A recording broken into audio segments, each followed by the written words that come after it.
down. It's in! Martin Adam! Surely the title belongs to the Tigers. You're listening to the K-League United podcast, proud partner of Football Nation Radio. Hello, I'm Ash Mikhail. Welcome to the K-League United podcast. It's season 6, episode 6. I'm Paul Neat, and joining me once again is the one and only Mr. Michael Redmond. Michael, how are you doing? Yeah, I'm doing okay. Once again, we'll get into it, but everything else in life is making me happier, apart from the thing we're mainly talking about, and that is football. Yeah, well, another doubleheader for you last weekend, wasn't it? Yeah, do you mean the K-League doubleheader of Saturday-Sunday games, or, once again, the teams that mean most to me in life underperforming, whichever one you want to take. That, but, I don't know, United did have 10 men now, didn't they, Yeah, it was an odd one, do you know what I mean? It's kind of one of them. I personally think, those who might not know, it was not a controversial red card for Casemiro, but it was, some said yes, some said no. I think maybe he was right to walk, but a 10-man United 0-0 with Southampton, it's nothing to write home about, but neither is Sol Elands at the moment, unfortunately. Yeah, well, I've been quite lucky because Preston and Dejon have been doing all right of late, which is a bit of a shock. Usually one's doing all right and one's not doing so well, but they've been all right. North End won at the weekend. Dejon got, I thought, a decent 0-0 draw, but yeah, it's been all right. But Michael, I wanted to ask you actually, because this is something that I've thought about myself, randomly on occasion. If Sol Eland said to you, listen, Michael, we've got a foreign player slot left. We admire your passion and we want you to sort of join as a player and play for us, be in the squad. You might get a game at the weekend. Can't guarantee that it'll start, but we might bring you on as a sub. Would you do it? To be honest, I think the way things are going at the moment at Sol, I think if it's still like this come to summer window, my phone would be blowing up if this comes viral. Listen, all seriousness, I mean, my Manchester five-a-side junior league days, there was one season I scored in every single game on the march to the titles. So, what they say, form is temporary and class is permanent. Hint. And a winning mentality as well, yeah. Winning mentality, something that Sol Eland can't seem to do. But, don't get me wrong, as you just said, then there's many times I'm running in the gym or I'm even walking to work. And, next thing you know, I'm at work or finish your workout because I'm daydreaming me scoring the winning goal in an FA Cup final or ACL final that one day before I collect my pension will get to. Yeah. Absolutely. I think, I don't know, I mean, you got to bear in mind that you'd have to cope with a bit of a fan backlash, we're signing a random person. He's not even a professional footballer. There'll be a bit of media scrutiny. So I don't know. And obviously, you're going into the professional game, and although it will be a dream to sort of play in a real game, I don't know. I think I'll be able to offer, after a solid month of training every day with the team, I think I could give a decent 5 to 7 minutes, maybe left centre back in the back three. I can't do any running anymore. I'm 37 in June. I can't run very much anymore. In fact, I haven't played since July 2020. Well and truly retired now. It's sad times, to be honest, but I don't know. I think if we're in K-League 2 still, I'd be more inclined to think, I'll have a go at this. We got, I don't know, Gimpo at home or something. I'll have a pop. K-League 1, let's say it's Ulsan away. I don't know. I might look a bit ridiculous. Well, I would definitely look a bit ridiculous, but even more so. I tell you what, I always remember when Marcus Rashford made his debut against Midtjylland in Europa League. Everyone was looking at that team sheet going, Marcus, who's this lad coming in? And, look at him now. He's one of the best players in the world. Yeah, we're saying that about you. Michael Redmond, who's this? Wait a minute, he's just got that trick. Well, that's it. Well, actually, to be honest, I say five-a-side. My 11-a-side days, I used to be a goalkeeper, so I can't play in the K-League if I wanted to. used to be a keeper, really. He used to be a goalkeeper. Yeah, don't get me wrong. We had one of our heaviest seasons known to date, and the club folded after it. So I blame the team personally, but it might not have been the 65 goals I led in the however many games we played. It was the defense you had in front of you. They just left you exposed. It wasn't your fault. Yeah. Anyway, well, this week, still no Bins. He's not having to step back because of any comments made on social media. It's been, what he's been doing instead, he's been learning how to do the Moonson Min dance after that brace from him for John Book and the win over the weekend. But me and Michael, we will have some other people joining us today. We've got K-League commentator Alex Jensen coming in shortly, as well as our Gang 1 FC columnist Nathan Sartain, as we go over the weekend's K-League action. This week, we'll be discussing, K-League 1 Round 3 recap, K-League 2 Round 3 recap, the main talking points from K-League 2. We'll look ahead to K-League 1 Round 4, and then we'll also hear from Andrew Farrell with the Footballogy match of the round. And then we have your questions in the mailbag. So, first of all, Michael, could you just please run us through the K-League 1 scores from the weekend just gone? Certainly, yes. So, round 3 of the K-League 1, it all started with the Suwon derby, and it was the home side of Suwon FC beating Suwon Samsung Blue Wings 2-1. Daejeon Hana Citizens, once again, still haven't lost so far in the K-League this season. A 0-0 draw against Pohang in the Daejeon World Cup Stadium. Gangwon FC, they drew 1-1 with Daegu FC. Moving on to Sunday, it was a clash of two teams that were still undefeated. Ulsan Hyundai went to the Seoul World Cup Stadium and they beat FC Seoul 2-1. John Book finally got themselves the first win of the season as they beat Gwangju 2-0. And Incheon United, they beat Jeju United 1-0. And that concludes the third round. Lovely. Right. Starting with Saturday's K-League 1 action. Let's bring in Alex Jensen. All right, Alex, thank you very much for joining us today. The Suwon derby, you were commentating on that game. It ended Suwon FC 2, Suwon Blue Wings 1. First of all, what did you think of the game as a spectacle?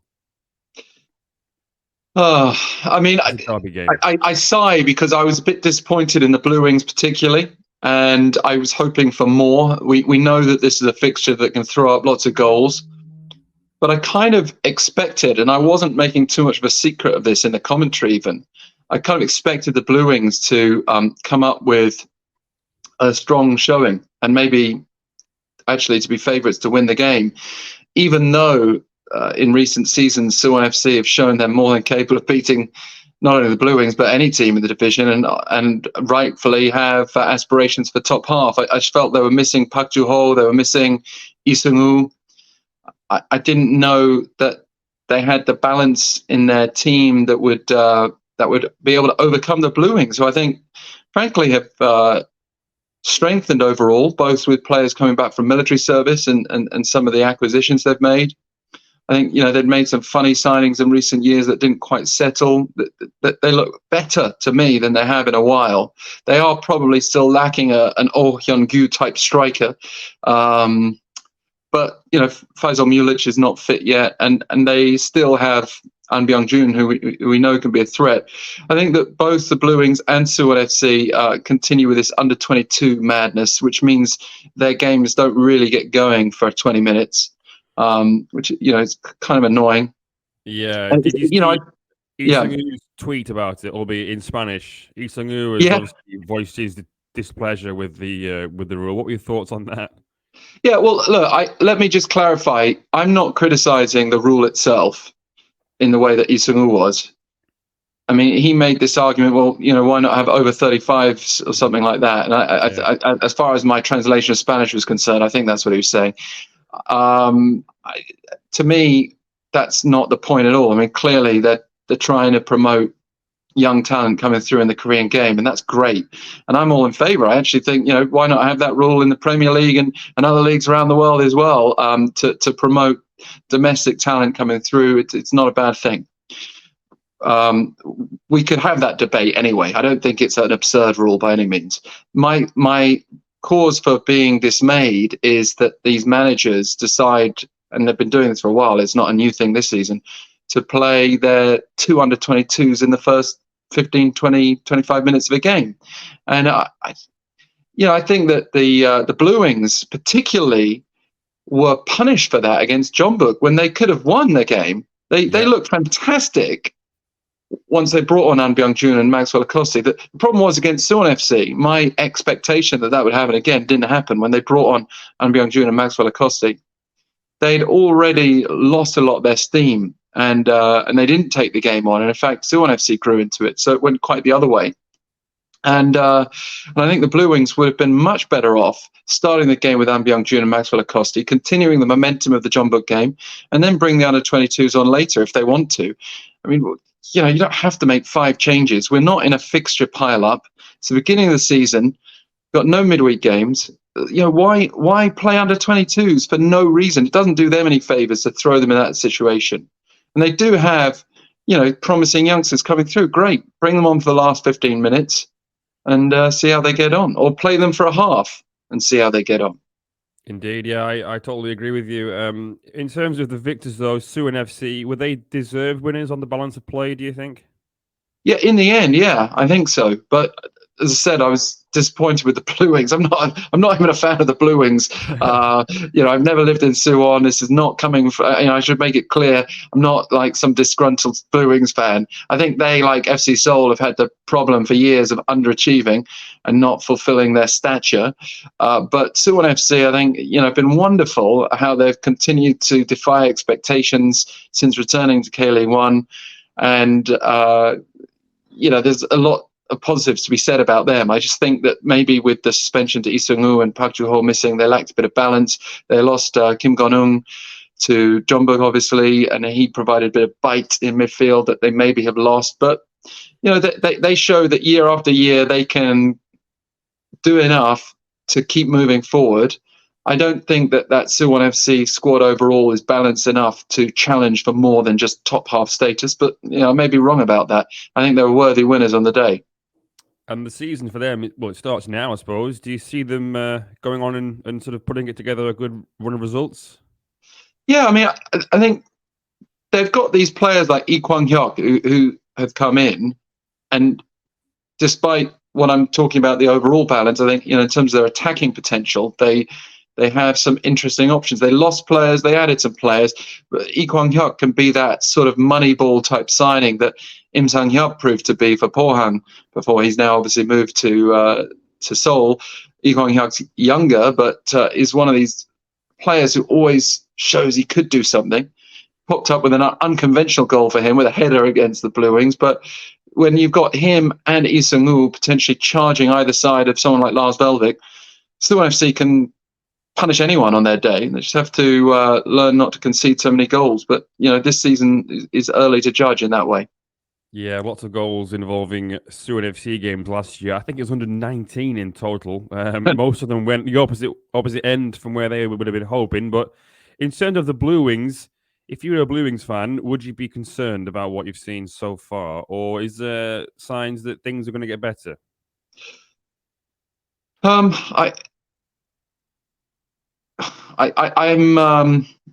not quite sure what to say at this point. The jury's out, definitely. I would be concerned that, to come into the season with the reinforcements that they've made, Maxwell Acosta is potentially a really good K-League 1 acquisition. I do think they need to have another striker. So, I mean, if Mulic is not going to be fit regularly, I don't know what his fitness status is long term. I think it's a hamstring injury. But if they don't find a way to regularly score goals, they're going to rely heavily on goals from elsewhere.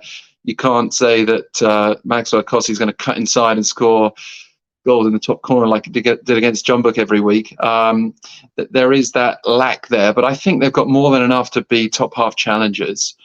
Lee Byung-gun, he had a mixed season last year, to say the least, and they only just stayed up by the skin of their teeth. And I never like to pile pressure on managers, especially seemingly good character like Lee Byung-gun, who is likable, but I'm not sure whether he is the right man to steer them. And that might be a similar situation with FC Seoul, who we're going to talk about as well, because I think it's a club with a lot of potential.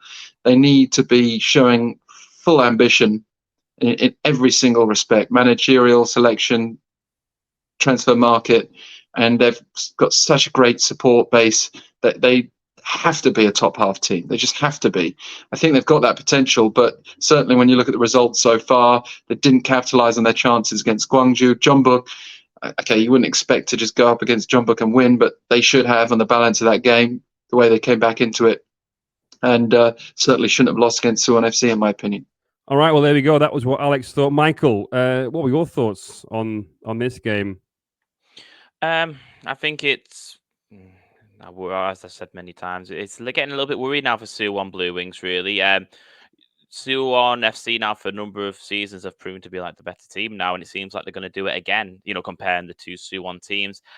Suwon Blue Wings still have not picked up a win yet. They've got 1 point out of 9, and don't get me wrong, it was a good point against Jeonbuk, but from reports of people who were at the stadium, it seemed like it was Suwon FC's game to lose. They just seemed on top of it the whole game. They were just miles above Blue Wings, and as Alex said there, it's proven winners really went through with the 3 points. Yeah, you have to worry about the manager at Blue Wings, Lee Byung-gun. I've read some rumors. I know they're only rumors, but I've read some rumors that he might be given a few more games, maybe until around early summer, late spring. And then if things haven't improved, it might be a similar thing to what happened with Park Geun-ha, and he was unfortunately relieved of his duties. But yeah, we'll see how things progress for the Blue Wings. They've got a home game coming up this weekend against Daejeon, which we'll get to a bit later. Tough test, of course. Daejeon's still unbeaten. But speaking of Daejeon, they were the other 2 p.m. kickoff on Saturday. They were at home to Pohang. They drew 0-0, still unbeaten after earning that point. They were probably the more probing of the two teams. They should have been 1-0 up after about half an hour, but Obadan with a great sort of on-the-line clearance from Shin Sang-eun's shot. Pohang, though, they had Ha Chang-rae sent off in the first half, just a bit after that chance. It was an interesting decision, I thought, because it looked very soft to me. Anton, for Daejeon, he cleared the ball right-footed. It loops up and lands on the chest of Ha Chang-rae. But the ball bounces a bit too far in front of him, and Lee Hyun-sik nips in to take the ball. Ha Chang-rae then brings him down. The challenge itself is nothing. But having read more about it in match reports in the Korean media, the reason why it was a straight red and not a yellow as was originally given was because it denied Lee Hyun-sik a direct goal scoring opportunity. He was marginally the last man back, so he would have been otherwise 1-on-1 with the goalkeeper. There was a bit of pushing and shoving with him and Choi Yoo-min while the ref was sort of thinking things through. Choi Yoo-min had a header on 43 minutes, routine save from Hwang In-jae, but it was on target, and Daejeon were starting to turn the screw a little bit. It really should have been a home win, to be honest with you. They had some chances in the second half as well. In terms of the overall game, it was 10 attempts at goal, 5 on target, whereas Pohang managed just 3 shots, and none of them hit the target, none of them whatsoever. So a bit of an off day for the Steelers. Daejeon, as you might expect, with the man advantage, they had more passes, 522 to Pohang's 269, and possession too was in Daejeon's favour, 60-40%. And I think the fact that Daejeon were a bit disappointed just shows how far they've come or what the expectations are now. But 0-0, a clean sheet against the team that had finished third last season is very, very good. And this is with Leandro and Massa both out injured or ill.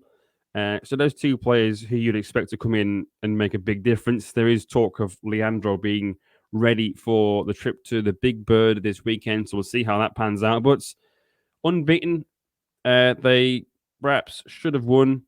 I think that's probably more of a morale boost than anything else. Is that they had chances, they came very, very close. It just wasn't to be, and they found it difficult in the past, even last season, to break teams down that have got 10 men.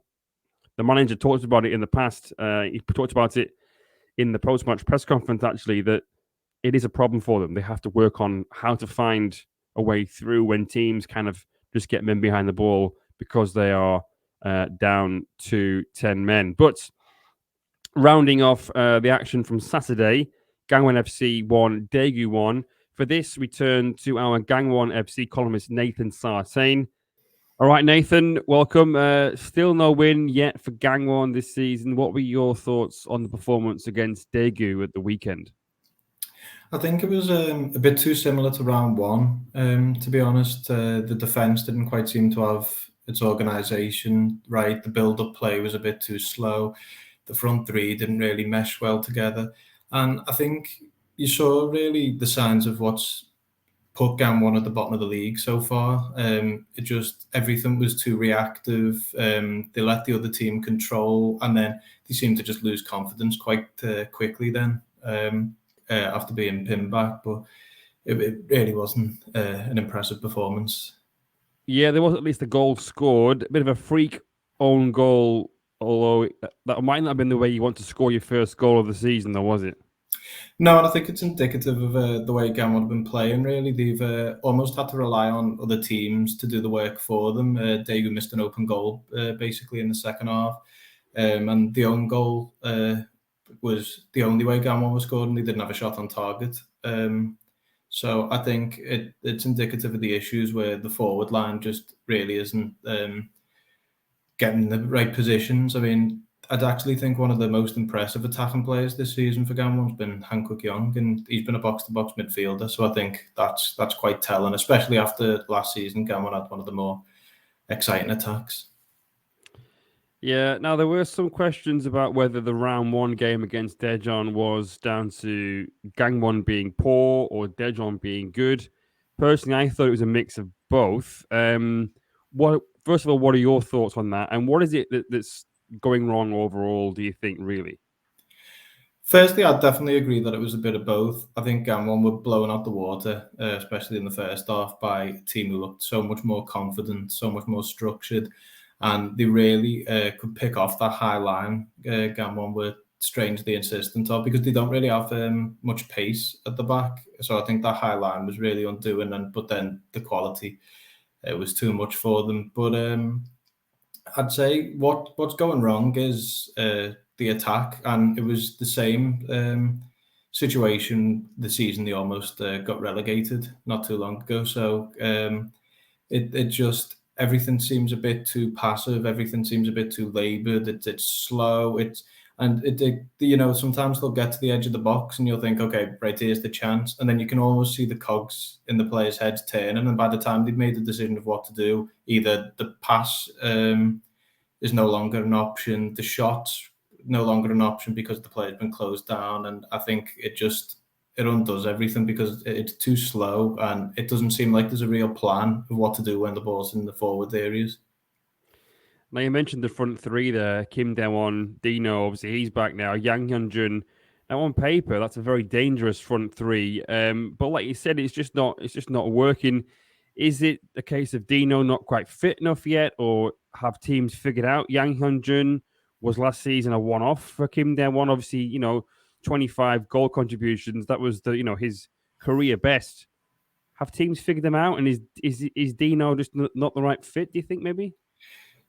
I think that it's a really difficult one. I think the obvious one is that Dino isn't fit enough at the moment, and that does contribute.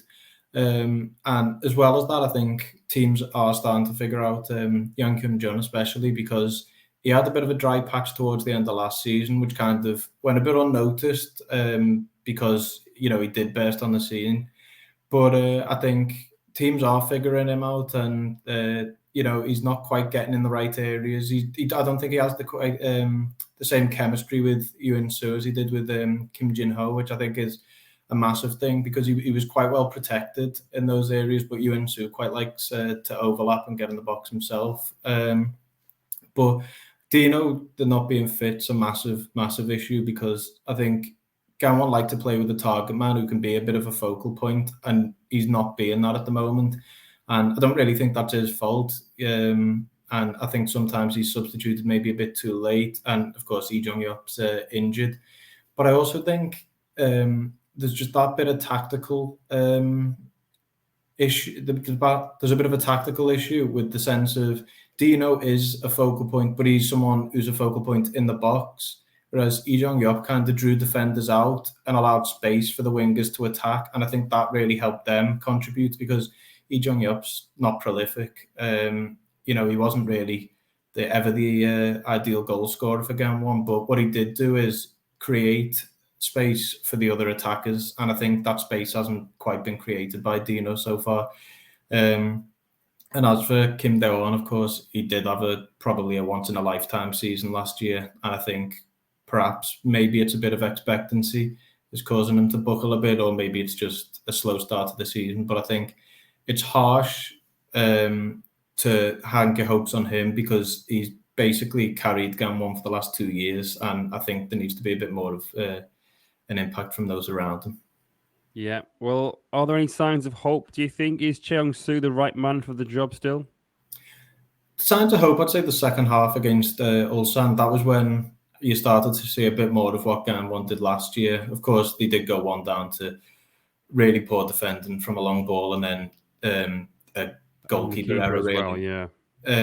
But I think, you saw a bit more purpose in the play, but it shouldn't have to come when you're 1-0 down. You shouldn't have to start playing with a bit of intensity at 1-0 down. So while it's a sign of hope that they did start getting the ball forward, they started moving it quicker, and it did fizzle out towards the end where I think they did run out of ideas, but there needs to be that intensity again. I mean, especially at the weekend, I think Gangwon need to realise they're not the same team that almost got relegated. This is a team that finished in the top half. They were above Daegu last season. You'd think, really, you need to be intense in that type of game and you need to be on the front foot. And I think they were just a bit too reactive. But it's too early to question the manager, I'd say. Last season, Gangwon backed them despite the fact they'd only won 3 out of the opening 17 games. And that paid off with a final A finish. So I think it's worth keeping faith. But questions do have to be asked about, is the pre-season training necessarily effective? Because they had a slow start last year, and actually, I recall the opening day win against Songnam last season. Gangwon really rode the luck, and I think that's not happening this year. They've not been able to. They've been pegged back by teams who I think are a bit more aware of how reactive they can be. So I think, well, I wouldn't question Cheong-soo. I think he does need to potentially have a look at how he can play this more proactive style that he says he wants to play, because I don't think fans are seeing that at the moment. I think they're seeing the same type of reactive counter-attacking football that made them plod to the threat of a relegation battle before they turned it around in the summer. All right, that was Nathan. Well, I mean, Gangwon, it's not been very good, has it? They've scored 1 goal, and that was an own goal. Not the best way you want really to sort of have started the new season, is it, Michael? No, that's another team really that you kind of have to keep your eye on this season to see what they're going to do. As they said, they're currently mirroring Blue Wings with 1 draw out of 3 and 2 losses. And as you just said there, now it's 1 goal and it's an own goal that they've scored. Who do they have to change the game for them? Now, exactly what we said last week in the podcast as well, it is still early days, but they are not really giving anything at the moment to show that they deserve to really stay up. And I'm going to say that so soon in the league. Obviously, summer's a different game, always a different game in Korea, but yeah, it's a bit worrying if you're a Gangwon fan. Indeed. Let's move on to Sunday's action. We'll bring back in Alex Jensen. Alex, you were also commentating on this FC Seoul versus Ulsan game. This one was, eventful, to say the very least. It ended 2-1 to Ulsan. Na Sang-ho gave Seoul the lead, but then Ju Min-kyu leveled almost instantly. And then I'm sure everyone has now seen the error from the goalkeeper, Che Chol-won. Let's just start with that error, Alex. What did you make of what happened, and what did you say on commentary? Yeah, I don't think I've been that speechless in any situation, commentating or otherwise, for a while. I just didn't know what to say. I was like, what's going on here? It's just totally bizarre. I felt sorry for the keeper. He's had a lot of criticism out of this, and I think there've been claims on social media that he should maybe even be replaced. But I think he's been brilliant for Seoul this season. He's been a solid option. I was at the Incheon game. I went to Seoul World Cup Stadium after commentating on another game, and I saw that live, and I was impressed with him then. I didn't see live the Seoul victory at Gwangju, but by all accounts, it wasn't the most exciting of games. I don't know how much pressure the keeper came under, but against Ulsan, Seoul were going toe-to-toe with them. Ulsan were very disappointing, by the way. I mean, that's something to be said. But as for the error itself, I was kind of disappointed in Ulsan. They threw the ball back to Seoul in the sort of sporting way that happens week in, week out in games. But they didn't seem to give them any space to work with. So I think it was Kim Ju-sung who's like feeling under pressure because he's got Martin Adam and Asaka Ataru like right there, and Lee Chung-yong's coming in, and he passes it back to the keeper. And the keeper, I mean, again, we've seen this a few times this season already. Back passes leaving goalkeepers in a bit of trouble. If I'd been the goalkeeper in that situation, I think I would have just kicked it out of play again. Like, feeling under pressure. Like, what's going on? It was supposed to be giving the ball back to us so that we can so we can get underway again. But they're straight away putting under pressure in our own penalty box. If I was the keeper, I'd hit it out of play and be like, what's going on? Yeah. But instead, you could tell this is all in a matter of 2 or 3 seconds at the most. He's looking up at the referee and he's looking up at his players like, what can I do? What do I, there's players coming in and I've got nothing else to do. Do I pick it up or what? Yeah. Like, what is this? Like, he was confused. What's going on? Maybe he didn't even know what Martin Adam was doing when he threw it back to Kim Ju-sung. But Kim Ju-sung passed it in the most relaxed, casual way towards the keeper that it kind of felt like the ball wasn't even in play. It's just a weird situation from the off. Strange. Then you see Osmar sort of gesticulating to sort of send it long. And then what happens next? Obviously, you see Osmar just like his arms are sort of Osmar seemed to know better than anyone else what was actually going on. Yeah. But I think the keeper, whether it was just a moment of madness, which happens from time to time, and it's a very unforgiving position to have one of them, or whether it was actually, a bit of fault on Ulsan's side, and which, again, I think from Ulsan's point of view, it was not sporting at all. What left a bad taste in the mouth was that Lee Chung-yong, going back to his former club, Seoul, celebrates the winner as if he's done anything particularly worthwhile scoring that winner. All he's done is capitalize on a moment of madness. Yeah. They've taken the quick free kick, which, again, something that they obviously agree with the referee beforehand. So taking the free kick quickly is not wrong in itself, but taking it quickly under those circumstances when Seoul had no one back because they had, this throw-in situation from an Ulsan player throwing it back to Seoul. But, again, normally in that, the player will throw it for a goal kick, or they'll throw it to the goalkeeper and allow the goalkeeper to kick it out again. So the whole thing just didn't feel sporting. And I think it would be really wrong to put too much blame on the goalkeeper. The referee, I think, they're appealing to the referee after. It's like, come on, you've got to do something, but you can't. We've had weird situations in the past. Wasn't there a situation with Leeds in the past where the manager Bielsa ordered his team to concede a goal right away afterwards because it was like an unsporting situation? There was also one in the late 90s with Arsenal against Sheffield United when Steve Bruce was in charge of Sheffield United. And I think Arsenal had scored in a similar kind of situation where the throw-in was taken or a drop ball maybe, and they went and scored from it when obviously they shouldn't really have done that. And then Arsenal offered to replay the game, but it wasn't technically against the rules. It was unsporting, like you said, but it wasn't against the rules, and the result stood. So yeah, there have been some. It is a grey area, isn't it? Because it is sport. It's about sportsmanship rather than the rules of the game. So it's very interesting where that kind of where those two things meet. This is a sport, and if we're not going to abide by or promote sporting behaviour, then what's the point? It's not exactly the same type of thing, but it's a bit like the debate on diving. Some people praise diving as a skill, Others feel it's just completely wrong. And I'm probably in the latter camp. I think it's morally wrong in this situation. It's not just a contest between players. You got thousands of paying fans who are there to see a sporting contest, not a battle of who can get one up over the other in these kind of unusual situations. So that's my view on it. I was disappointed with Ulsan and Lee Chong-yong. I also just don't think they deserve to get much out of the game. Maybe a draw. I mean, the equaliser straight away was very unlucky from Seoul's point of view. I think it was Ki Sung-yong who slid in and accidentally played it into Joo Min-gyu's path, and fortuitous. And Ulsan have been lucky this season. I thought they were lucky against Jeonbuk as well. I mean, Jeonbuk outplayed them in their opening game, and then Ulsan did come back into it in the second half. But again, it was a back pass situation, a very weird back pass situation where a young goalkeeper of Jeonbuk made the error.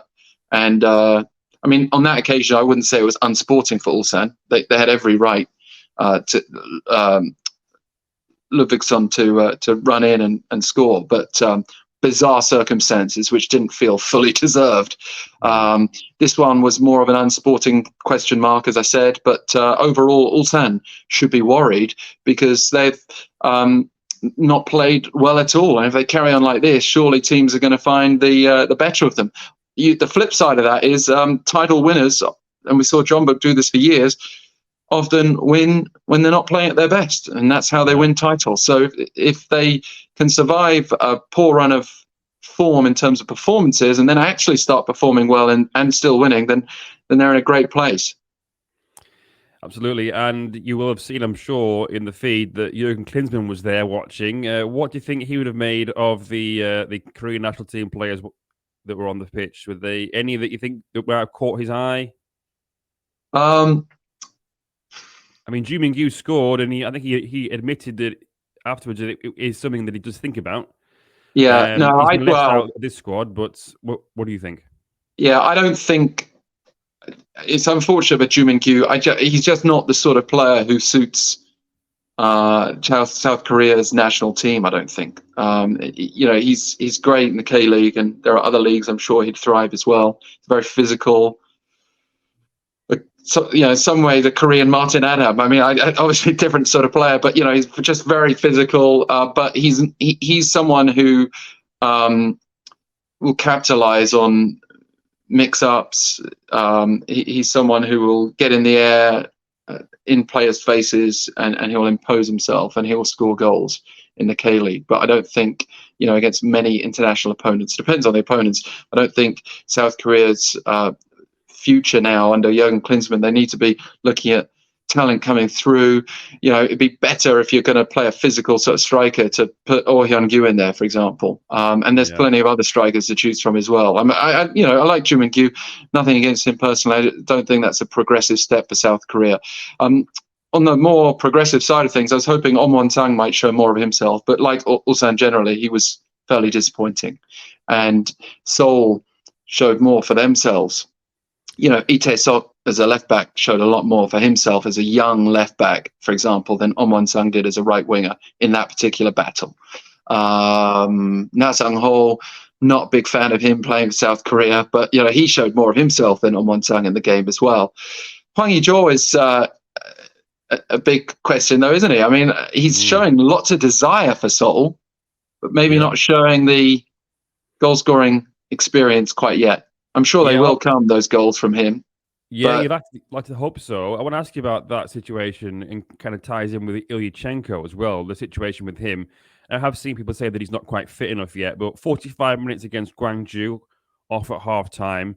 He played just over an hour against Ulsan, and I think was playing better than Hwang Hee-jo, but he got taken off, and Hwang Hee-jo he remained on the field. What do you make of this situation with Ilyichenko? He's the captain, of course, but he's not played that much. Yeah, well, so Seoul's situation is very different to the Blue Wings in the particulars, but generally I would draw the comparison that both of them are not making the most of the talent they have. In Seoul's case, Ilyichenko and Hwang Hee-jo, I'm not convinced by that partnership. I'd love to see both of them starting every week, but actually Park Dong-jin, when he came on, Seoul actually kind of looked better with him on the field. They looked like they had a bit more dynamism up front. We know what Ilyachenko can do, though, and whether it's fitness or what it is, I don't know. I think they need to be finding a way to make Ilyachenko work for them. If they're not making Ilyachenko work for them, if they end up in a situation, for example, where he's on the bench and Hwang Hee-jo starting just because he's there on loan for the first half of the season, they can't expect Ilyachenko just to be there ready to be a goal-scoring striker when Hwang Hee-jo leaves. They'll end up with a similar situation that John Book had when they just left. I mean, John Book and Ulsan had great strikers in Ilyachenko, Gustavo, and Leonardo. But when you leave these types of players out the team and then just throw them in, you can't expect it just to work.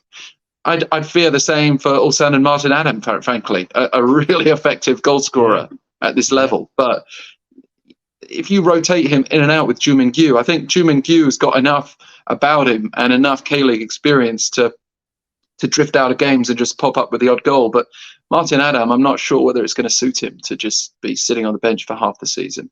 But again, coming back to Seoul, they substituted off several top players. I mean, I was surprised when they brought off Hwang Hee-jo, frankly, as well.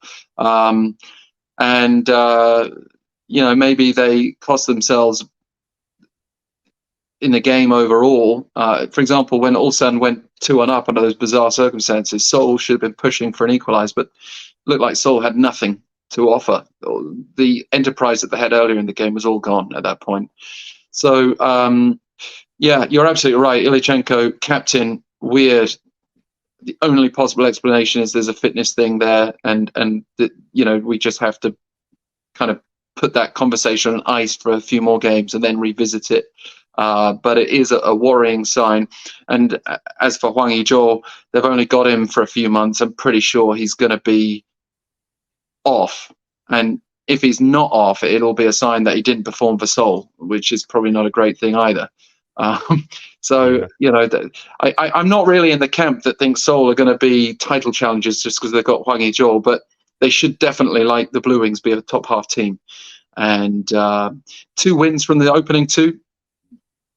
They hadn't done that for a while, not since before the pandemic. That's a good omen for them. But they need to be making sure they don't fall into the same trap of last year when they lost twice to Ulsan 2-1, including under rather unfortunate circumstances when Leonardo scored a late penalty in one of those games. So I think Seoul, Aneksu has a big job to do this year. He simply cannot fail to deliver on the top half promise. If he does, then Seoul are going to have to think very carefully. Yeah, Michael, it was an eventful game, as I said to Alex just then. You watched it. You were there, obviously. How did you see it? Very eventful second half, I'd say. The first half was a bit slow, to be honest. There wasn't much going on. There's only 3 real shots in the game. It certainly opened up in the second half with 2 goals in quick succession. I think the difference was 3 minutes between the first goal for FC Seoul and then Ju Min-gyu equalising. And something that's been well documented by Alex and yourself, that calamity second goal to win the game for Ulsan. You've got to feel for FC Seoul, really, because you kind of think that point was really fair out of the 2 of them, the 2 teams. But to lose it and to lose it in that fashion, it's really a sight just to behold, really. Yeah, it was incredible. I was watching it at home and I didn't really understand what was happening. I don't know how that all transpired. It's been a bit of a rough ride, or an interesting start to life at FC Seoul for the goalkeeper Che Chol-won. He's been very good, as Alex just said. He's been very, very good for FC Seoul. In fact, the opening day win over Incheon, he made a point blank save very late on, basically the last kick of the game, really, from Harrison Delbridge, earned the win for them. He was very good against Gwangju as well, and then he goes and makes an error like that. It will be interesting to see what the manager does. He was obviously asked about the error in the post-match press conference, and from what I've read in the media, he didn't really address it directly. He just kind of said these kind of things can be fixed on the training ground. will try to improve in that kind of thing. So I think obviously you'd have to sort of look at the keeper himself and see what kind of personality that he's got, but you'd have to, I think, start him next game. Otherwise, it would destroy his confidence, and you have to give him, I think, the chance to right those wrongs. I mean, look at your team back in England, Michael, Man United. They lost 7-0 to Liverpool. Then Eric Ten Hag played the same team in the next game. You would think he might have rung in the changes and dropped certain players like Anthony or Bruno Fernandes, but he didn't. And then they got that 4-1 win against Real Betis. So was it Real Betis, yeah. And I'm just going to say it's normally Matt that sticks a knife in. I didn't expect that for you from Paul, to be honest. Sorry, mate. No, I was it was a perfect example. If there's ever a sort of opportunity for you to sort of make wholesale changes, it would be after a heavy defeat. So we'll see what happens. We'll see who is in goal for Seoul this weekend. But moving on, Incheon, they picked up their first win of the season. It came against Jeju United at home. It was a goal from former Jeju player Jerso Fernandez. He with a great finish it was. But overall, I just thought Incheon were the better side. There was one contentious issue, a penalty that was given and then cancelled. We'll get to that first because it was probably one of the main talking points.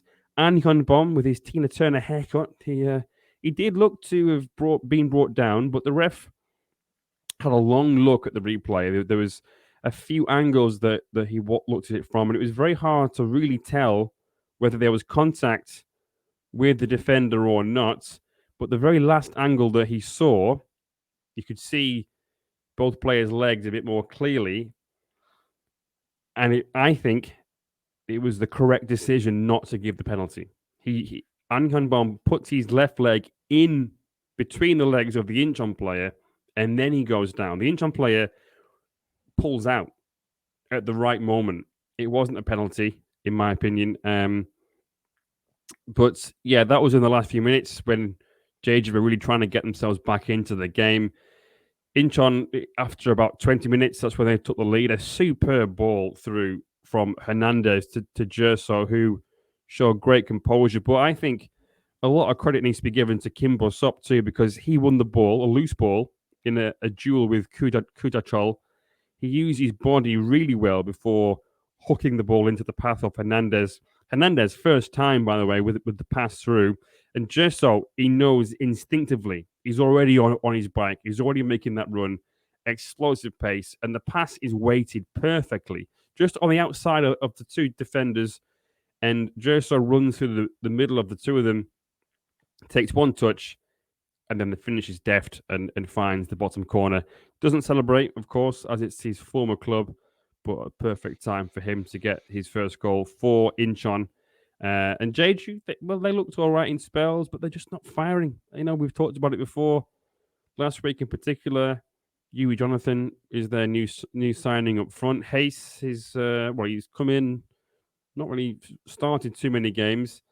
And they've got big shoes to fill there with Ji Min-gyu having left. Jerso, obviously, as we just said, left. So, yeah, more time needed for Nam Ki-il's men. But the final game of the weekend, Michael, Jeonbuk Hyundai Motors versus Gwangju FC. This ended 2-0 to Jeonbuk, a brace from Moon Sun-min. Currently 6th place, Jeonbuk Hyundai Motors. You don't say that very often. They finally got their first win of the season, so it seems, after a loss to Hyundai on the first game. Also on Hyundai, on the first game of the season, and then a draw to Suwon Samsung Blue Wings. Some might say it was only against the Gwangju side that came up in the K League too, but a win's a win. At this rate, they needed to get off the mark, and so they did. There was also disallowed goals from Moon Sun-min in the first half as well. So it was really a sign of things to come for both him and Jeonbuk itself leading into the second half.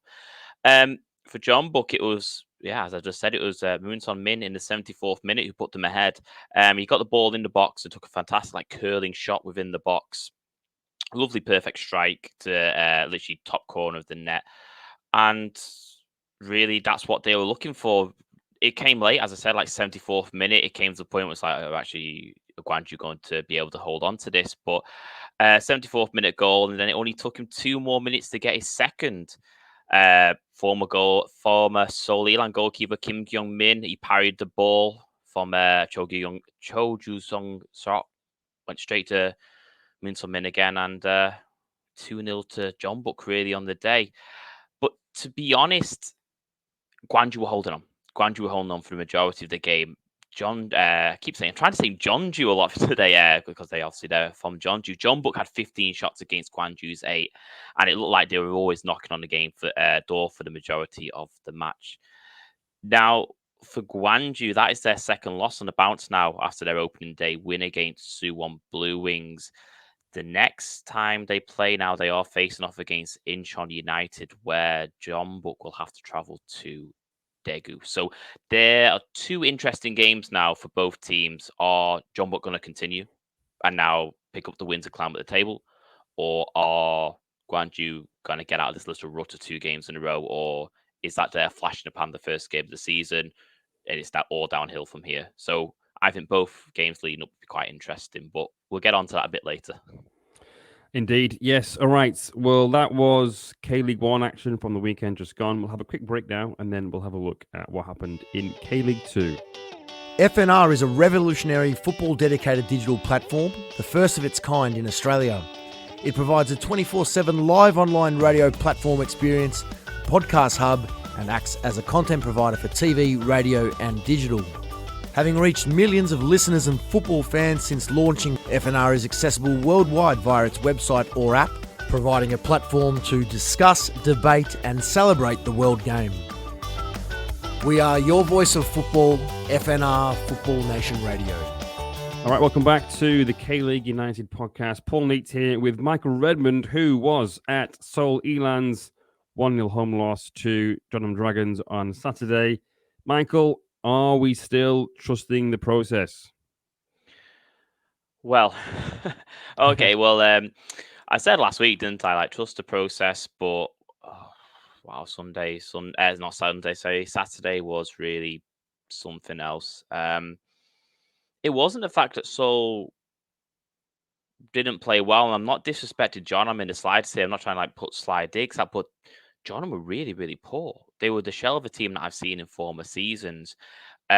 Seoul had complete control of the first half, but they just couldn't score. Like, there was chances where Honan had one-on-one chances. Idong Rul had one-on-one chances. Like, a lot of the team were literally one-on-one with the goalkeeper because Jeonnam just looked out of place defensively, and it was just constant barragement of Seoul Ilan attack after Seoul Ilan attack.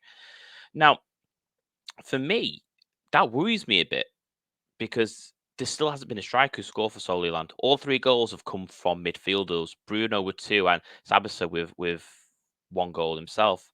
Now, I'm not just saying this because the game's now finished, but I've been watching Seoul for so long now that when I was watching that game in the first half and it was 0-0, I said to myself, right, John, are going to win this game 1-0 in the dying minutes or within the last 10 minutes. And as you see, last 10 minutes of the game, they went and they scored, and Seoul Ilan still out of 3 games now have failed to win. Now, to be honest, it's just a bit sad, really, as a Seoul Ilan fan myself. And, we're on podcast, we try and remain a bit impartial. New manager, new team, new hope, but the exact same thing happens every single year. Do you know what I mean? You could have 4, 5, 6 managers at the club. You can have hundreds of players coming to Seoul Ilan, and they either start really well or whimper, and then they just whimper, and that's it for the season. Now, I know I say trust the process, but that was really, really hard to watch on Saturday for the fact that it looks as if we don't really have anyone to change the game for us up front. And I don't know how long the Seoul Ilan fans are going to trust this process or even trust the team itself, because slightly going off topic, I made a tweet on Sunday. The attendance for the FC Seoul Ulsan game was 20,500 odd. Saturday's game with Seoul Ilan Jeonnam was 1,500 or 1,400 people.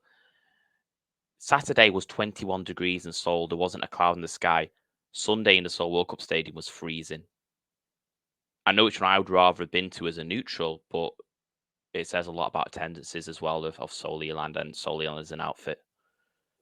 What was the reaction like from the fans at full time? Was it boos? Was it sort of support for the players?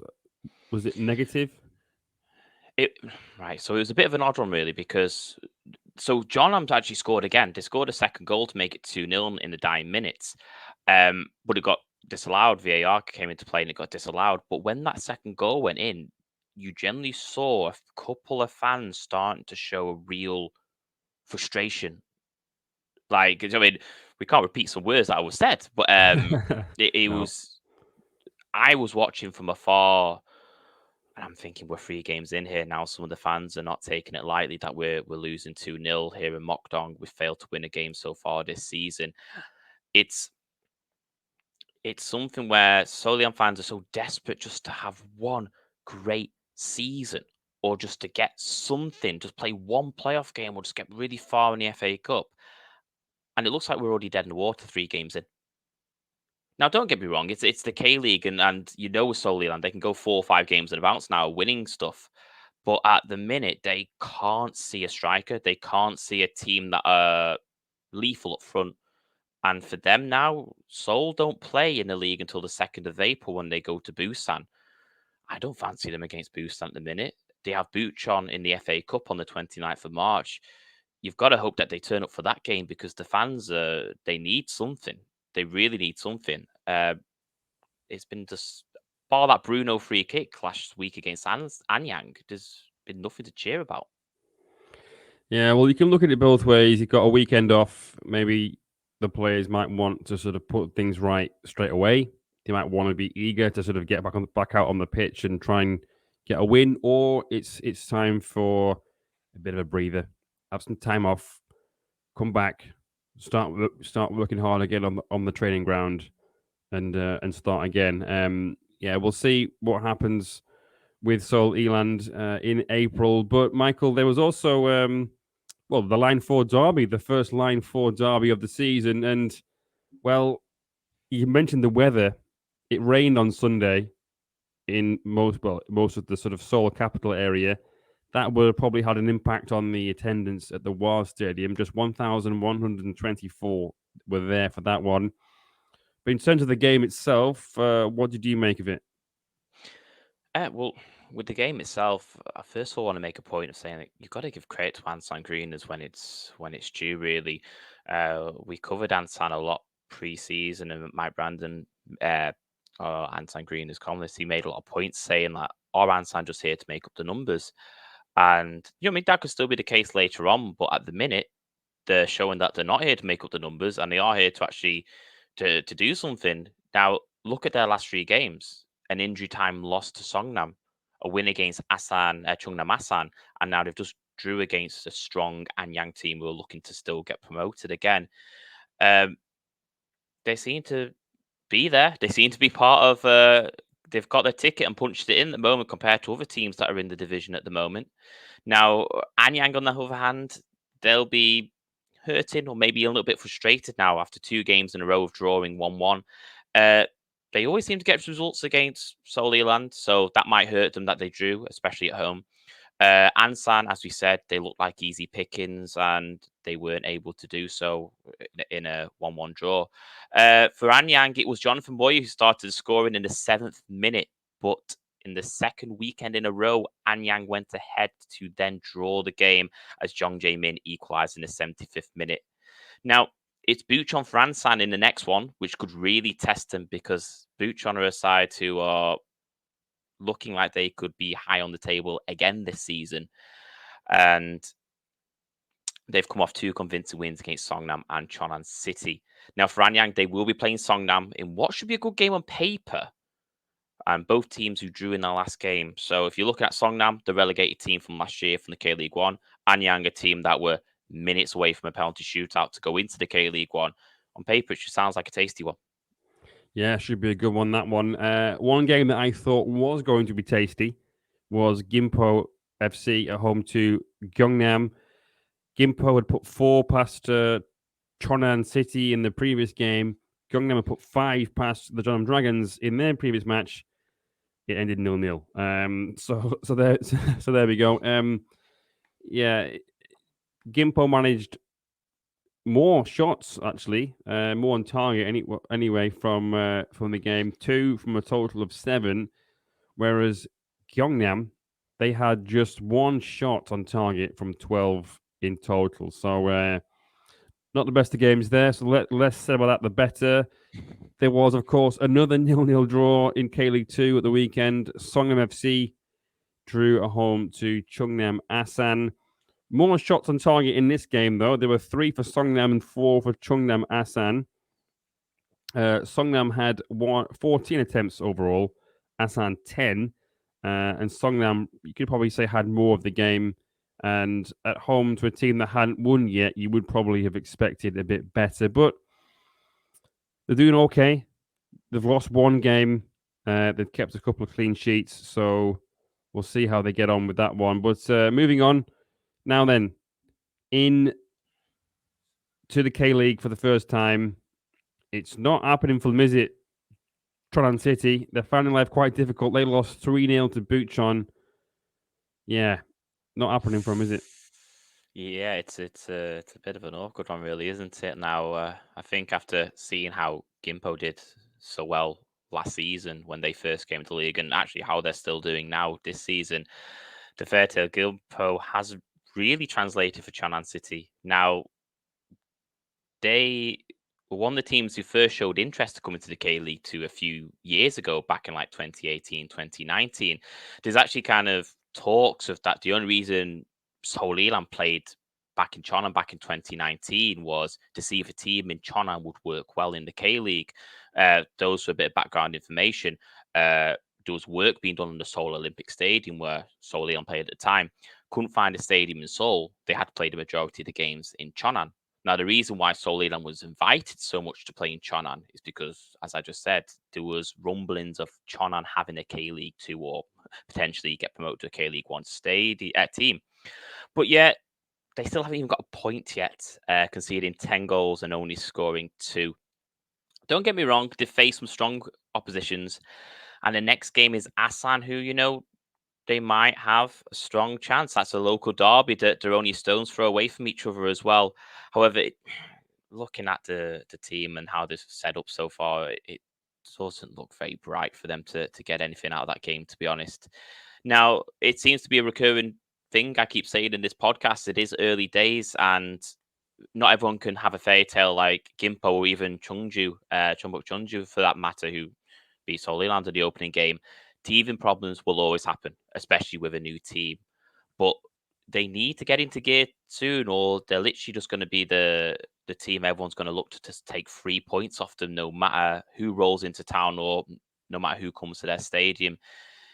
It's a bit depressing if you're a Chonan City fan at the moment. The fairy tale, as I said, well and truly over. Yeah, we'll also see what happens with them. But yeah, like you said, they've got Chungnam Asan at the weekend. Well, they share a train station. Will they share the points?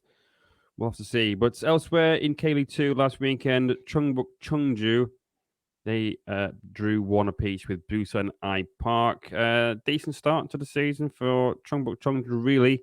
And Busan have only played 2 games. They sat out round 2. So they are, well, they're unbeaten with a win and a draw. So we'll see how they get on this weekend when they take on Gimcheon Sangmu. But let's move on to K-League 1 round 4. Let's have a look at what's coming up this weekend. Of course, it's the last round of fixtures before the international break, the first one of the 2023 season. Let's pick one match each that we're most looking forward to. So, Michael, can you just run us through the fixtures, please? Yeah, sure. So I'll run through the fixtures. All fixtures are in Korean time as well as of kickoff. Saturday, we'll bring Pohan Steelers versus Gangwon FC. That is a 2 p.m. kickoff. At the same time, at 2 p.m., you'll see Gwangju FC face off against Incheon United. Now, the 4:30 kickoff will be Jeju United versus FC Seoul. Now, Sunday, the 2 p.m. kickoff will be Suwon Samsung Blue Wings versus Daejeon Hana Citizens. The other 2 p.m. kickoff will be Daegu FC versus Jeonbuk Hyundai Motors. And finally, the 4:30 kickoff will be Ulsan Hyundai versus Suwon FC. Yeah, some interesting fixtures there for sure. We'll start with Alex Jensen, bring him back in. Alex, let's look ahead to this weekend. You are on duty for obviously 2 games, Gwangju FC versus Incheon United, and then Ulsan Hyundai versus Suwon FC. Now, which one of those 2 games are you looking forward to the most, and why? In theory, the answer should be very quickly and easily Ulsan versus Suwon FC. But my hesitancy with declaring that one as the match of the weekend is that Ulsan have been starting very slow. They don't even show up in the first half, which is really disappointing based on the fact that I think a lot of their success in recent years has been built on being perhaps one of the most, if not the most attractive team to watch in the K-League. I again, it comes back to what we were saying about sporting behaviour. I think it's nice to try to win in a way that pleases the crowd. They're there to watch a game, not just to watch a result. Don't want to sound overly idealistic, but it's also my interest as a commentator to have some entertainment. Sure. Suwon FC again will probably not show up for the opening few minutes either. They'll probably be very cagey. So I'd say that could be a great second half. And I'm very curious to see if Suwon FC are able to continue to potentially upset. They will again be without Lee Seung-woo, I believe, though, suspended. Yeah. They'll have to dig in and be ready to put up with what Ulsan throw at them. But based on what I've seen so far from Ulsan, it might not be quite as challenging a test as you would expect for Suwon going there, and they might come away with a draw. Let's see. As for the other game, I'm intrigued to see Gwangju for the first time for a whole game this season.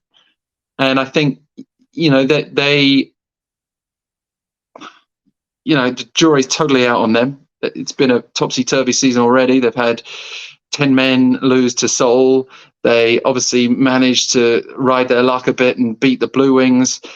They have come up against the Jeonbuk side that were always going to respond, I think, at home, and that was never going to be one that you could predict to be a Gwangju result. So this maybe would be one of the first games for Gwangju where we say, right, what have you got to show us? It's not the opening day against the Blue Wings. We're now round 4, and this will perhaps be a fairer reflection of exactly where they're at against an Incheon side that I'm really excited by. I think Incheon actually are looking more balanced than they started last year when they relied heavily on Magosa's goals, and they've got a lot going for them. And if they can consistently keep their exciting new acquisitions fit, Jaso scoring against his former club, didn't he, at the weekend? If the players like him can perform for them, I can see Incheon being a Champions League qualifier again, especially when you've got teams like Seoul and Blue Wings and other teams that should be competing for those top 4 positions being a little more unpredictable. I think Incheon have got great management, good transfer policy, all round really exciting club. I would love, though, overall to see more of these outside clubs just taking that next step to get a little closer to Jeonbuk and Ulsan, because when the dust settles a little bit after maybe 10 to 15 rounds, we are probably, based on what we've seen so far this season, probably left again with an Ulsan Jeonbuk title race. And at that, maybe if Ulsan can keep winning when they're not playing well, and if they can win consistently, maybe not so much a 2-horse race as one of these situations where one horse races ahead and you're thinking, can they sustain it? Yeah, I think the hope is that teams like Pohang can carry on. Obviously, they're still unbeaten. Like you said, I'm not sure about that. No, yeah. Kim Ki-dong has done a great job, but can they keep losing talent? And I mean, Pohang, opposite of Incheon, bad in the transfer market, but somehow they hold it together. Well, it's like you said earlier, the Moneyball approach, they've done it again, really. They've brought in sort of K-League 2 players, some at least, Baek Sung-dong, for example. And, well, so far, they've obviously only 3 rounds in, but so far they've kind of got away with it, and we'll see how they sort of work throughout the course of the season. But Alex, thanks very much for your time today. And yeah, let's revisit this again after 10 rounds maybe, and see how everything's well, settled up, how whenever. the tables. Yeah. I'm more than happy to discuss things while the jury's out. And by the way, I should add, just based on what you just said there, that I'd like to credit Borjang's astute signings. I just think a club of that size, if they had the same skill in the transfer market and just went to the next level of Moneyball, they could be title challengers every year. Yeah. Fair enough. There we go. All right, Alex, thanks very much for your time. And yeah, we'll see you next time. All right, Michael, how about you? Which game are you looking forward to the most? Well, there's no Soliland this week because they're sitting out. So in my eyes, there's no K-League 2. But to be honest, I'll be at that Suwon Daejeon game this weekend, and I'm expecting 3 points from the visitors, to be completely honest. But apart from that, because you probably like to discuss that yourself, that Jeju United versus that FC Seoul game is going to be tasty. Two teams looking to bounce back from a loss the week prior. Jeju still to win a game. FC Seoul trying to not make 2 losses on a bounce. It really could be interesting. Yeah, absolutely. Jeju, they'll feel a little bit hard done by, I think, by that disallowed penalty or sort of cancelled penalty. But we'll see how they respond. FC Seoul as well. They'll be itching to put things straight after that debacle against Ulsan. But Nathan, let's bring Nathan back in. Looking ahead to Pohang next week, not the place you want to be going, given the form that Gangwon are in. Simply put, how can Gangwon win at the Steelyard? It might sound like a bit of a cliche, but you almost have to pray for a miracle. Gangwon haven't won away to Pohang since 2017. They've only won 1 of the last 11 matches against them. And 3 times they had to play away at Pohang last season, and they lost every single time. I think Pohang are a team that have Gangwon's number, and unfortunately, with the form that Gangwon are in, I can't really quite see where the win's coming from there. But if I'd say anything, it'd be coming from being a bit braver. I don't think, sitting back and hoping to hit teams on the counter-attack, especially now Yang Hyun-jun's injured with a fractured nose. I think you're going to have to find different ways. And I think that starts with being a bit more on the front foot. I know you're away from home, but I think you've got to be brave and try and score that first goal before you go into your shell. Yeah, he worked for Dago almost on the first game of the season. They were 2-1 up with, about 6 minutes left to go. But the manager, Che, hasn't made too many changes to his team from week to week. He'll probably have to, as you said, with Yang Hyun-jun. Have you been expecting more changes, and could more be made in this next week, do you think? I think while I would want some changes, I think part of it's the depth issue. Gangwon don't really have a lot of strength in depth, and I think that was a bit of their undoing last season, where they did have to rely on basically a set 11, and then every now and then there could be a couple of changes here and there. I'd like to have seen maybe Gallego come in for Dino, because I think when Gallego was coming off the bench, he looked dangerous. He's the type of player that I think Gangwon have needed this season, where he'll get the ball and he'll instantly just start driving forward. He'll try and make opportunities, whether for himself or someone else, and he'll be that player that needs to be in the opposition box. So I'd like to have seen him come in, but at the same time, I think I can see what Cheongsu is trying to do in terms of get Dino back fit, because I think the hope is that he'll be as sharp as he was at the start of last year before his injury. But other than that, I don't think you can make many defensive changes as much as perhaps fans would like to see them. But if you really want to be bold, perhaps a formation change. I don't think the back 5 necessarily works as well as it did. Especially with Gangwon's lack of pace. I think a back 4 could provide a bit more comfort, and that extra body in midfield could allow them to then be a bit braver, especially now that you've got Alibayev, who can sit a bit higher up the pitch. Yeah, all right, Nathan, thanks very much for that. And yeah, we'll see how they get on then this weekend. All right, great stuff. Well, as for me, as you mentioned, Michael, yeah, it's got to be Suwon Blue Wings versus Daejeon Hana Citizen. Suwon will be desperate to get their first win, especially now they're back in front of their own fans. Daejeon's still unbeaten.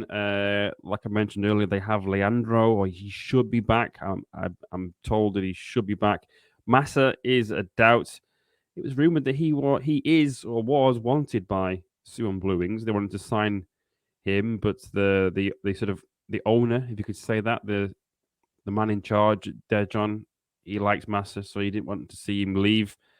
But this is going to be a good game, and it's actually a bit of an unofficial derby. It's what has been referred to in the past as the football capital derby. That being Suwon, which is, they say, the sort of football capital of Korea, against Daejeon, which is supposed to be a football special city. That'll be the sort of loose translation in Korean. You can read a bit more about this on kleague.com if you click on news on there on the English site, and then you might have to scroll back a few pages. Or there is a direct link in this week's K-League 1 league-wide preview. But yeah, that's going to be the big game for me. I'll be going to that one. I think I'm going to be in the away end. I'm not going to be in the press area this week. I just feel like, I know that they've played Incheon away already, but it feels like Suwon Blue Wings, one of the real big boys, historically at least. It means back in K-League 1 now. You know what I mean? K-League on away day at Big Bird.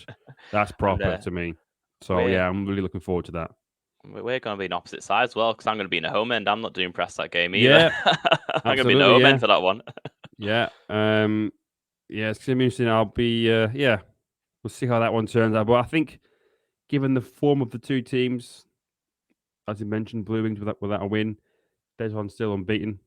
I think the away team will be the favourites. Right, quick break, and then we'll hear from Andrew Farrell with the Footballogy match of the round. And then, after that, we'll look into the mailbag.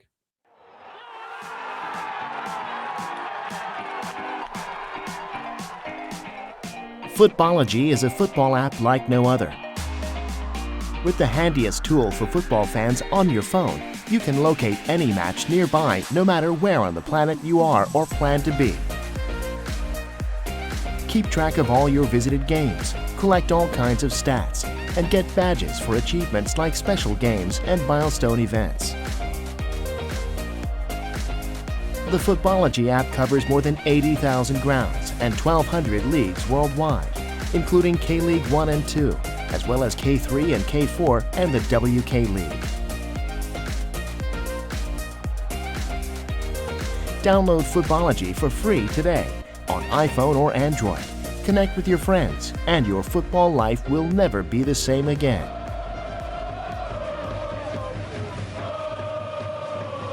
There are a lot of interesting ties in K-League 1 this weekend, including relegation-threatened Suwon Samsung Blue Wings versus newly promoted Daejeon Hana Citizen, and Gwangju FC welcoming Incheon United to Jeollanam-do.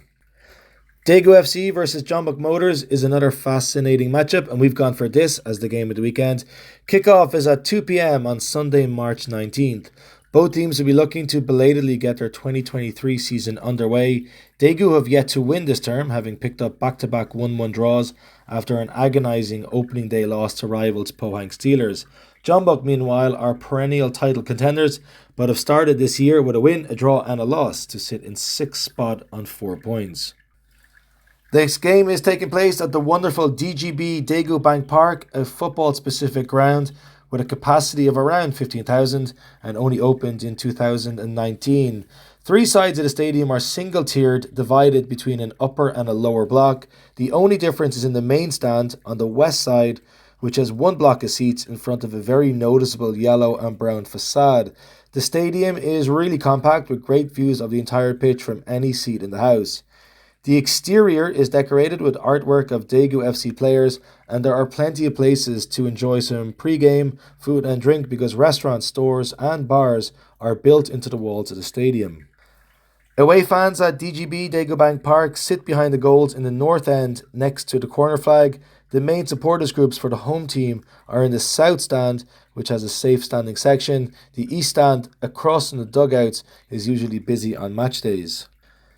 Daegu Bank Park is also centrally located, only 1.3 kilometers from the major intercity stop at Daegu Station, which is also connected to the red line number 1 of Daegu's subway system. It is very walkable. Dong Daegu Station, another significant high-speed train stop, is just 3 stops from Daegu Station. Meanwhile, Bukgu Office Station on line number 3 is less than a kilometre from the ground. There are plenty of places across the train tracks to enjoy some post-game beers and food if that's your thing. And finally, if you do head to DGB, Daegu Bank Park this weekend, don't forget to download the Footballogy app and check in. You might find some other users at the game. All right, welcome back to the K-League United podcast. Time now for Michael to dip into the mailbag. What have we got this week, please? We've got quite a heavy mailbag today. So we will start off with Charlie Besley on Twitter. Opinions on the standard of officiating. I'm leaving it open, but I will say this. Granted, I have my Jeju glasses on. It's very funny there. You do need glasses. But last week, Daegu got, fortunately, awarded a penalty. And recently, we've got a blatant penalty ruled out against Incheon. We aren't the only affected. Many complain. Well, I am someone who has been very critical of the referees in K-League before. I think the penalty he's referring to against Daegu, that was offside to me. Anyway, shouldn't have been a penalty. It was offside. I think the one against Incheon was the right decision. Again, with the officiating, it's so inconsistent, isn't it? You know, you just don't know what you're going to get. I think some referees will give things that others don't. I do worry a bit as well when new fans try and get into the league from overseas and they see some of the level of officiating. Sometimes it's not very good. You very rarely see any new refs coming through as well. It's like the same old managers doing the managerial merry-go-round when there's a job opens up. The same refs over and over again. I think we need some new blood. I think we need perhaps foreign refs to come over and help out. Send some KFA refs overseas and they can sort of learn a bit. I just think we need some fresh blood. Yeah, you're definitely watching games from Europe compared to the K-League. You kind of look at the games a little bit differently, like what will be given in the K-League will not be given in Europe and vice versa. Just a little side note, really. I sent the Ulsan goal to a few friends back home, and the first thing they said was, well, why is the referee allowed that to happen so soon? Why has he not stopped it and let the players go back and take the indirect free kick and make a wall? Yeah. So, as you said, if you're trying to get new fans into the league and that's what you've got on offer is like, oh my goodness, that's hilarious. How's the referee allowed that? Not, oh my goodness, that's a hilarious look at FC Seoul's mistake. Then there's a slight issue, isn't there? Yeah. Our very own Muyol Jung is a qualified ref, so we should either see him in K-League or get him on and ask him about some of these decisions because, he might be able to explain some of it in a bit more detail. But there we go. Yeah, we shouldn't. Let's move on. I think let's not hammer the refs too much. What else have we got, Michael? Yep. So we got at Live from Incheon. Which new two league players have impressed you so far? Yeah, somebody in the reply said Acosti. I mean, he's new to K-League 1, so I suppose you could say that. And then our very own Charlie B, he said, definitely not Yuri. Yeah. Well, for me, I would say Anton at Dejon. I think he's been very good so far. He looks very solid. He looks like he's been playing in K-League for a long time. In that first game against Gangwon, he had a bit of a hard time against Incheon. But he sort of saved a definite goal off the line, and he's got good distribution. He's sort of when he gets the ball, he's looking to go forward with it. You can play left back or centre back. So yeah, I think he looks like a good signing. How about you, Michael? Who would you say any of the sort of new players that have come over or come into K-League? But to be honest, I will be a bit favoritism man, and I'll also dip into the K-League too in this one. I'd have to say Bruno for Soliland. Yeah. He looks miles ahead of the rest of the team, unfortunately, to say. He scored a beautiful beautiful free kick against Anyang in the second game of the season. He came on the first game and scored. And Solian were 3-0 down when he came into that game. And it looked as if he was in that game from the start, or if he's in there from half time, or given a bit more time, that game wouldn't have ended in a Solian loss, because he looked like he just completely took control of the midfield and the right balls were going to the right plays. He looks like a player who is going to really impress Solian fans this season if they can get off to the right gear as a team and find a striker. Yeah, that'd be a good start. Yeah. So I've got Dongmin Clear. He wrote, "Who deserves a call in the national team in your opinion, except those who are already in the current list?" Well, I was thinking about this actually when I saw that obviously Jurgen Klinsmann had been appointed and he was here. I think Daejeon's Lee Jin-hyun deserves a call up. He's got 2 assists so far this season. He was fantastic for them last season. I know it's in K-League 2, but he's head and shoulders above most in midfield. He can play as an 8 or a 10, or he can sort of drop into be a 6 if need be.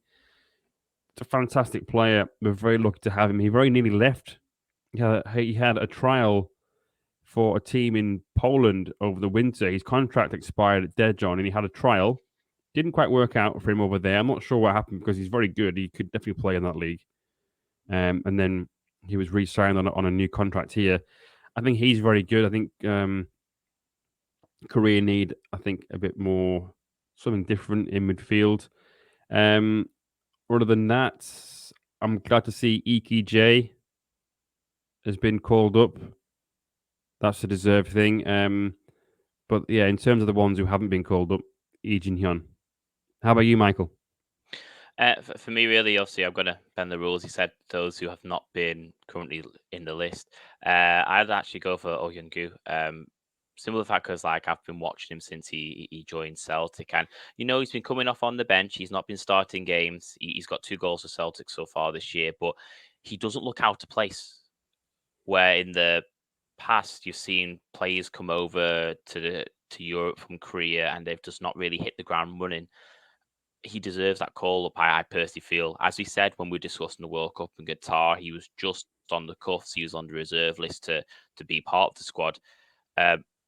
It's nice to see him actually finally get a call up and be part of it now. So, so next one we have GT Thomason 78 on Twitter. Will Jeju United actually score again this season? Woeful up top.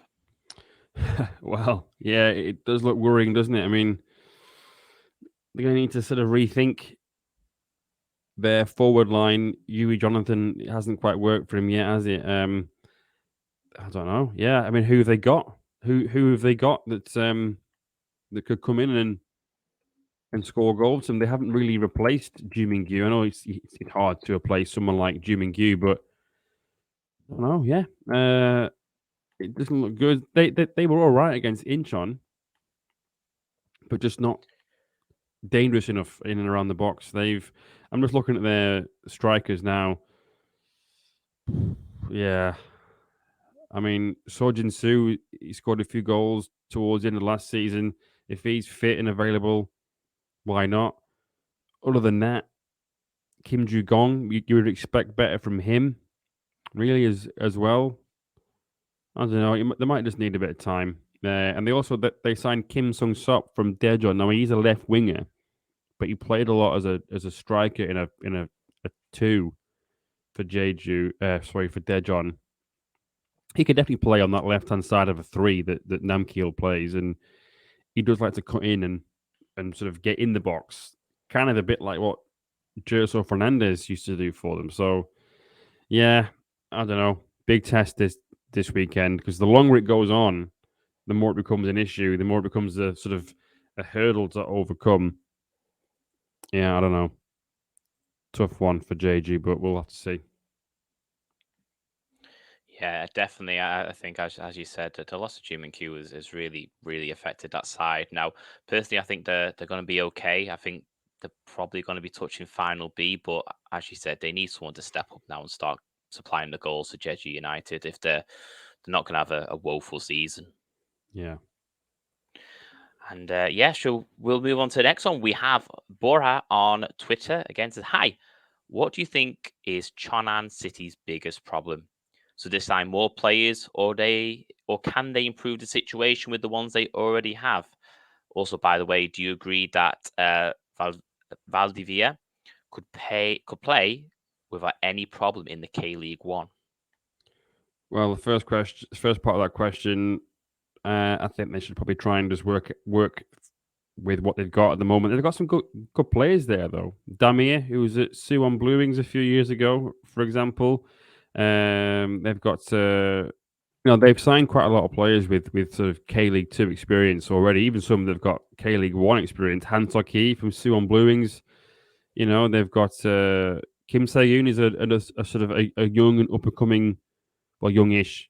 Now he's 23, but he was at Daejeon a few years ago, and he was seen as being the future, really, as an attacking midfielder. He went to Gyeongnam, didn't quite work out from there. He's now since moved to Chonan City, so we'll see how that works out for them. But I don't know. Yeah, they have. It's a brand new team essentially. A lot of new players. It'll just take a bit of time. So I'm not sure. Yeah, probably best for the manager there to sort of, Park Nam-yeol to sort of work with what he's got. He's still, as we've said, very, very early in the season. So, yeah, we'll see. As for Valdivia, yeah, he looks great, doesn't he? He looks like he's playing a different game to most people. He scored that goal, didn't he, for against Seoul Ulan at the weekend. And he looks very comfortable. He looks like he's sort of, the game plays at his pace, Yeah, I kind of looked at him on the weekend. I was like, he looks a little bit dangerous, and lo and behold, he went and got the goal against him. As you said, the week prior, Jeonnam didn't have the great outing, a 5-0 loss to Gyeongnam. But if he can really knock it into a gear and start playing around, playing collectively as a team, and using him really as someone who they can rely on, then yeah, they can see themselves getting off the mark really. Like Jeonnam Dragons, they scored their first goal, obviously against Seoul last weekend. This could be the start of things coming for them now. Yeah, and I'll have to think as well because Caleb Gomez, who runs K League Brazil, he said that Valdivia is quite famous back in Brazil, and so then to me, having heard that and seen how good he is, they're maybe surprised that he's been persuaded to go to K League 2, but maybe he's sort of trying the route that Hernandez took. He obviously started in K League 2 with the Dragons, so let's see. Anything else left in the mailbag, Michael? Yes, we have one final one from Adrian Zertle via Twitter. Now, it's still very early on and all, but I'm getting concerned for Daegu because of the drop points for defensive howlers in all 3 matches. Now, do you think that this team will have outscored its defensive issues like they did in previous season or last season, or is there going to be another solution at Daegu? Well, yeah, that's a good point. That might have to be it. They might have to just sort of, you score 2, we all score 3. But if they're going to do that, the keeper, it's funny because he's normally a very solid goalkeeper. He was for Ulsan in 2019. Yeah, I don't know. Interesting one. I'm just not convinced. I know it's a bit of a fairy tale story for the manager there, Che Won-kwon, who, last season he kept them up and he was given the job permanently. I'm not sure he's going to see the season out as a manager. I'm sorry. I know. I don't. Oh, I wish him well, obviously, but I'm just not sure. I'm just not sure really how that's going to work out. They need to feed Edgar. They need to make sure that he has got the service. They need to make sure they get Cezinha on the ball in the right areas. Have they got the midfield behind them, behind those two, to be able to sort of supply? I don't know. Hong Chol being out is a blow as well. A good left wing back who can get balls into the box. Yeah, well, I suppose if it has been defensive howlers, you know that it's errors that these aren't normal occurrences. Yeah, and I think with Daegu as well, they were really hurt from the first game of the season where they went 2-1 up really against Pohang and ended up losing it in the last 5-6 minutes of the game. They really didn't recover from that. They looked in control and they were going to take all 3 points on that one. To be honest, personally, I think Daegu are going to be okay, but I think Daegu are only going to be okay because there's other teams around them which are just not doing okay. We're talking about Jeju, we're talking about Gangwon, we're talking about Suwon Blue Wings. I think they're going to be the best of the rest. I think they're definitely going to be in Final B come the split, but I think they're just going to be okay. But is okay okay for a top flight team? Yeah. All right. Well, that's it from the mailbag for this week. Thank you very much for sending in all your questions. You can do at info@kleagueunited.com anytime, or you can just see if we put something on Twitter or Facebook or Instagram and reply as and when. But one last sort of reminder about K-League United Survivor.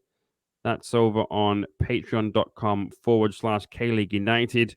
All you got to do is choose one team that you don't think will lose, you think will be able to avoid defeat over the weekend.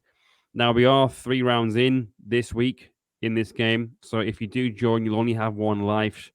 But if you do stay, you'll get sort of, for $3, you get podcast extras and other bits and pieces. The winner, you will get a K-League shirt or a Korean national team shirt if you prefer. Plus, the runner-up gets a K-League scarf, so definitely worth entering. But we'll have league-wide previews up on kleague.com, all kinds of match previews and other things on kleagueunited.com. But that's it from Michael and me for this week. Thank you very much for tuning in, and we'll see you next time.